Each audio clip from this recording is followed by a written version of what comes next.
Hello student, आप लोग कैसे हैं। आशा करते हैं आप लोग अच्छे होंगे। तो स्वागत है आपका अपना YouTube channel success creative point में। आज के इस वीडियो में हम 12वीं कक्षा के इतिहास के कुछ सब्जेक्टिव क्वेश्चन बताने वाले हैं, जो कि आपको बोर्ड एग्जाम के लिए काफ़ी ही महत्वपूर्ण रहेगा। तो इस वीडियो को लास्ट तक देखते रहिए, और चैनल पर नए हैं तो इस चैनल को सब्सक्राइब कर दें और बेल आइकन को भी दबा दें, ताकि आने वाली वीडियो सबसे पहले आप तक पहुँचे। तो शुरू करते हैं, देखते हैं क्वेश्चन को। तो इसमें क्वेश्चन में कहता है कि बौद्ध एवं जैन धर्म की दो समानताएं बताइए। यानी बौद्ध धर्म एवं जैन धर्म में जो समानताएं होती है उसको बताइए।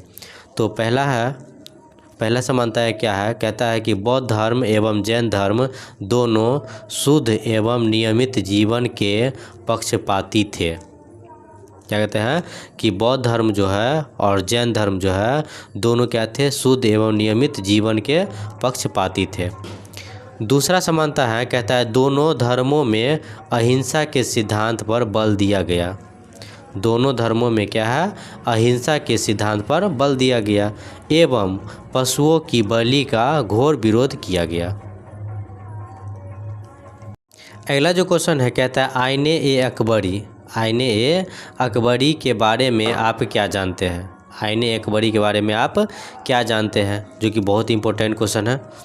तो इसका उत्तर है, कहता है आईने ए अकबरी, जो कि संक्षेप में जो आइन कहते हैं इसको, जिसे अकबर के दरबार यानी इतिहासकार अबुल फजल ने लिखा था। अकबर या आईने जो है आईने अकबरी जो है किसने, अबुल फजल ने लिखा था। खेतों की नियमित जुताई की तसल्ली करने के लिए राज्य के नुमाइंदों द्वारा करों की उगाही के लिए और राज्य व ग्रामीण सत्तापोषियों यानी कि जमींदारों के बीच के रिश्तों के नियमन के लिए जो इंतजाम राज्य ने किए थे, उसका लेखा जोखा इस ग्रंथ में बड़ी सावधानी से पेश किया गया है। इसलिए आईने अकबरी के बारे में यही जानकारी हमें मिलती है। तो आईने अकबरी की जो है लेखक जो है यानी इतिहासकारक जो है अबुल फजल है। आप लोग याद कर लीजिएगा, चूँकि ऑब्जेक्टिव क्वेश्चन जो आते रहता है कहेगा कि आईने अकबरी जो है, आईने अकबरी के लेखक कौन है, तो आप लोग जो है उसको अबुल फजल में टिक लगाइएगा। अगला जो क्वेश्चन है, कहता है झूम खेती क्या है। झूम खेती क्या है। तो इसका उत्तर है, कहता है झूम खेती यानी स्लॉ एंड बर्न फार्मिंग एक आदिम प्रकार की कृषि है। एक क्या है, आदिम प्रकार की कृषि, जिसमें पहले वृक्षों तथा वनस्पतियों को काट कर उन्हें जला दिया जाता है और साफ की गई भूमि को पुराने उपकरणों यानी लकड़ी के हलों आदि, लकड़ी के जो हल होता है उससे जुताई करके बीज बो दिए जाते हैं। क्या कहते हैं, लकड़ी के जो हल हम लोग गांव में जो देखते होइएगा, गांव में जो है लकड़ी का हल होता है, बहुत पहले की बात है, अभी भी शायद कहीं कहीं होता है। तो उससे जो जुताई करके बीज बो दिया जाता है, इसके पश्चात इस भूमि को छोड़ दिया जाता है, जिस पर पुनः पेड़ पौधे उग जाते हैं। यही आपको झूम खेती कहलाता है।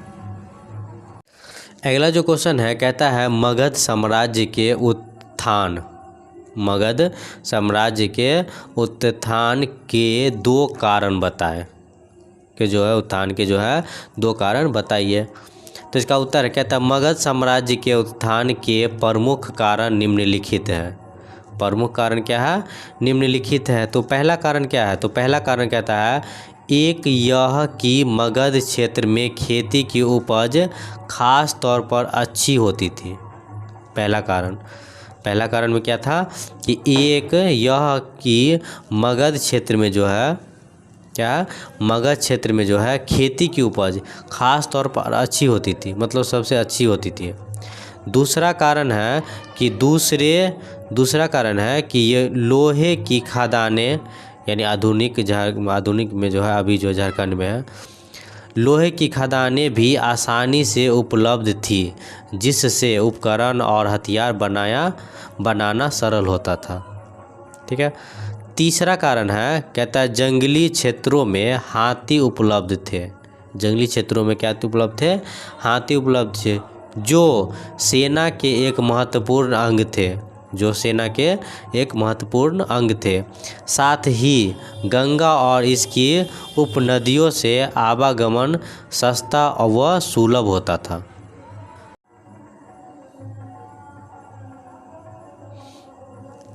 अगला जो क्वेश्चन है बहुत ही इम्पोर्टेंट क्वेश्चन है, आप लोग इसे याद ही कर लीजिएगा। संथाल विद्रोह कब आरंभ हुआ? संथाल विद्रोह जो है कब आरंभ हुआ और इसके नेता कौन थे?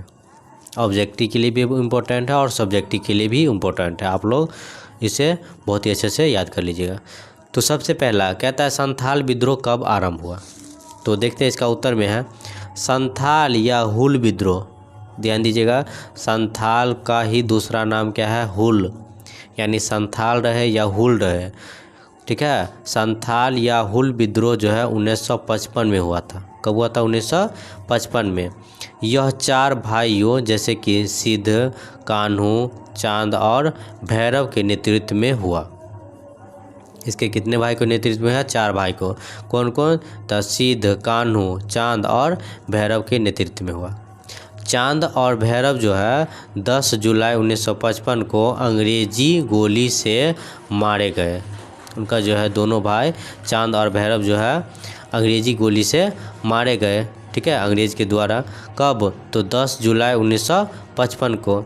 जबकि अन्य भाइयों को बाद में पकड़कर फांसी दे दी गई। अन्य भाइयों जो कि सिंध और कान्हू जो है उनको बाद में पकड़ के फांसी दे गई। अगला जो क्वेश्चन है कहता है लोथल कहाँ है? ये भी बहुत इंपॉर्टेंट है। लोथल कहाँ है? इतिहास अध्ययन में इस स्थान का क्या महत्व है? इतिहास के अध्ययन में जो है इसका क्या स्थान है या क्या महत्व है? तो इसका उत्तर है कहता है लोथल। लोथल जो है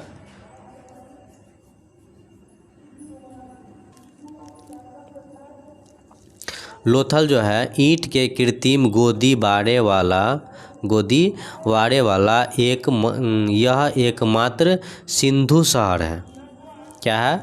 लोथल ईंट के कृत्रिम गोदी वाड़े वाला, मतलब गोदी वाड़े जो है, ठीक है, लोथल में है और यहाँ एक सिंधु शहर है, ठीक है।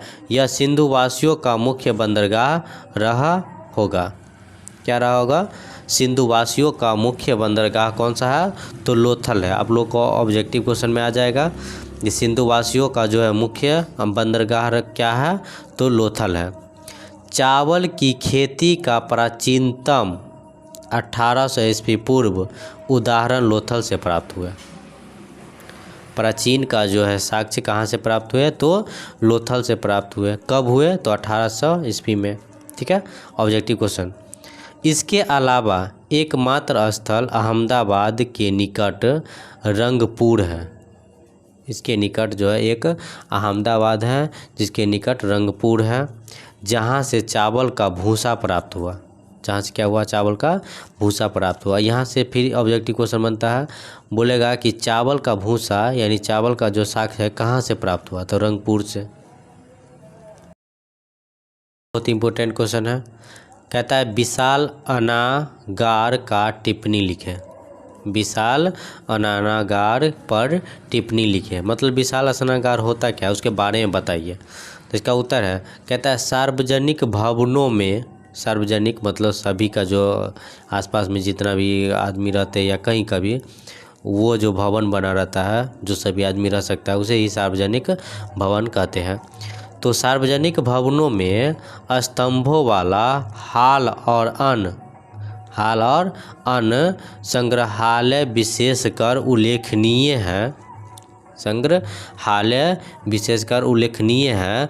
स्तंभों वाला हाल, ठीक है, 30 वर्ग फुट, स्तंभों वाला जो हाल है 30 वर्ग फुट का और अन्य संग्रहालय जो है 200 × 50 फुट का, जिसमें 50 × 20 वर्ग फुट के स्टोर, ठीक है, यानी भंडार होते थे। यही विशाल स्नानागार का ही स्नानागार के बारे में बताया गया है।